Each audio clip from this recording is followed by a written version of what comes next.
Hello, world. I'm just enjoying some pancakes and eggs here. We are observing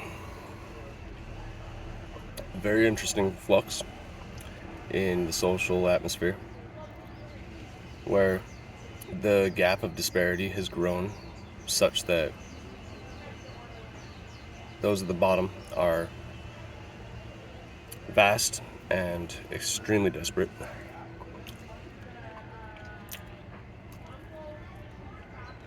and no other way than wrong.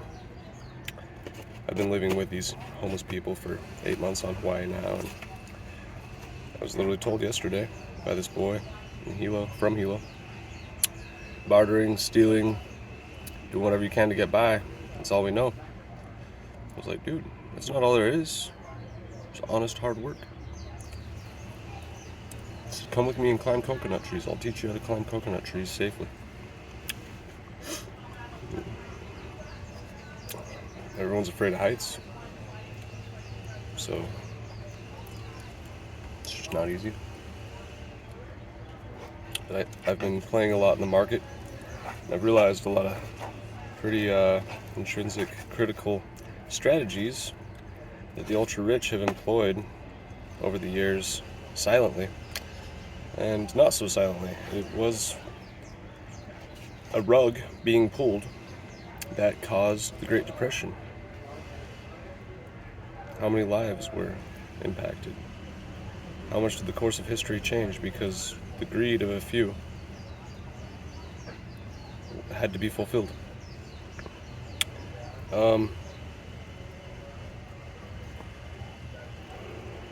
People don't realize that the billionaires are the ones that are in charge. They pull the real strings. They have the power to influence entire economies.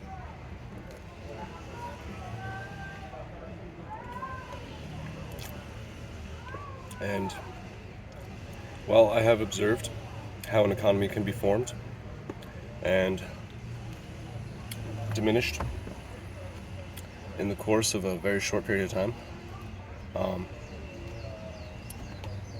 there has been a lot that was illuminated, and you can see the key players, the whales and bears, as they are pejoratively referenced. Excuse my total slip up. In Wall Street. Are now in the crypto market. These whales and bears that are as so pejoratively referenced in Wall Street. Excuse that sentence. I'm just winging this, freestyling. They are in the crypto market and can now shelf out huge amounts at a time. And there are vulnerabilities, pardon me, to crypto. Huge. Especially in that a lot of these security protocols are largely just copied and pasted and open source, and they have hackathons regularly to see if they can break in to the blockchains and compromise the integrity of the actual pool and source, and that would be, a critical error if security isn't utmost. You have chain lock, you have hard hat, you have all sorts of different security protocols that are almost ubiquitously used in specific markets, certain markets, like the algo market. Pretty much everything there is all on one key set of apps, one developer list. If you look at the Ethereum, the ERC20 blockchain, it's much more secure, being that there are diverse levels of security protocols in the various available crypto on those markets.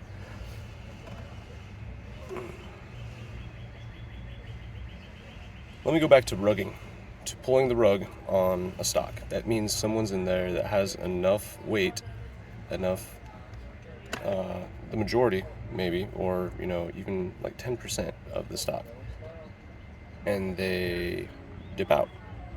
The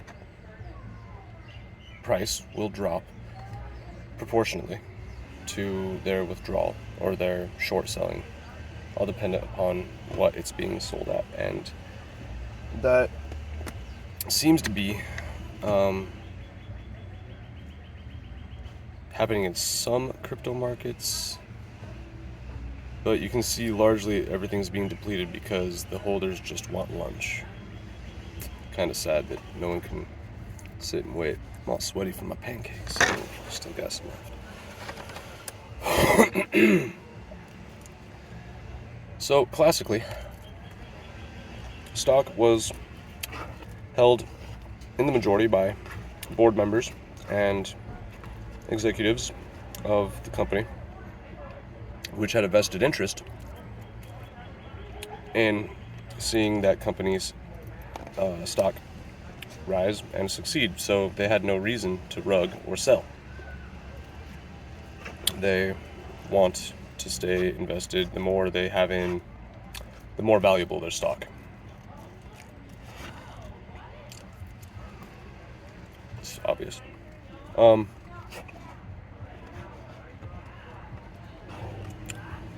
With crypto and a lot of these IPOs that are probably a lot of fluff,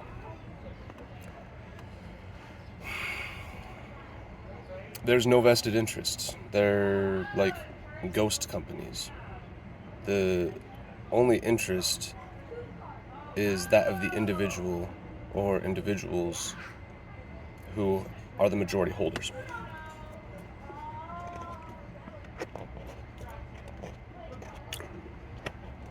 So you should invest in yourself if you want to invest, and buy tangible things that are going to gain value. My best advice in the coming years: buy collectibles. Buy old, tangible collectibles. Because people love having complete collections. And if you have that one-off, that one rare, that first edition holographic Charizard, that original arcade classic ROM for Super Nintendo, something to that effect. I don't know. I'm not really into collections except for rocks, feathers, natural things.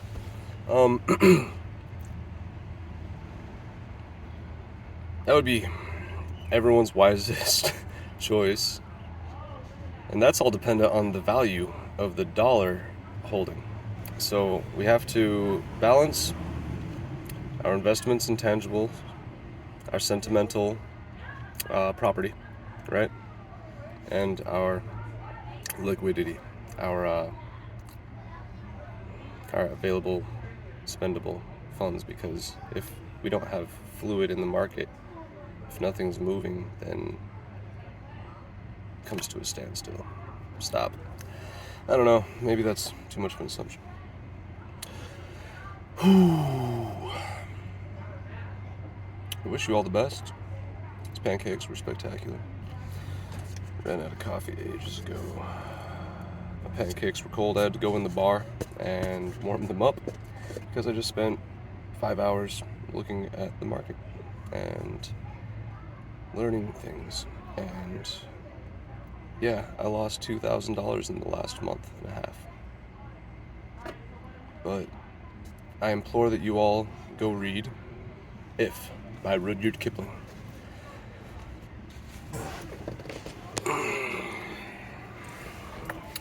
It's never going to be the end. It's always just going to change. Change is the only constant. The dynamic nature of Earth is imperative to understand. And we cannot separate ourselves from the natural world. We have to live in love. We have to understand that any aggression we feel towards others is merely an expression of our own insecurities. This is the best advice I can give you all. Sorry, I wasn't even looking at my phone. I was just kind of staring off into the distance. Of course, it's easy to have this opinion when you're a white guy with a lot of ambition and a lot of potential. Does everyone have that? Can everyone have that? We need to train ourselves. We need to be disciplined. That's what's most lacking in society. If we can help stay disciplined, if we can keep each other in line in a loving way, we can pull out of this spiral. It's not that bad. We can't be pessimistic.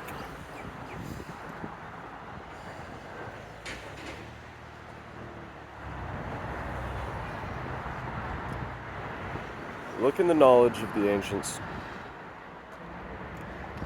I can't give you any more advice, just for illumination into the problems and things that you have. Reference the oldest texts you can find. I love you all, Earth. Aloha.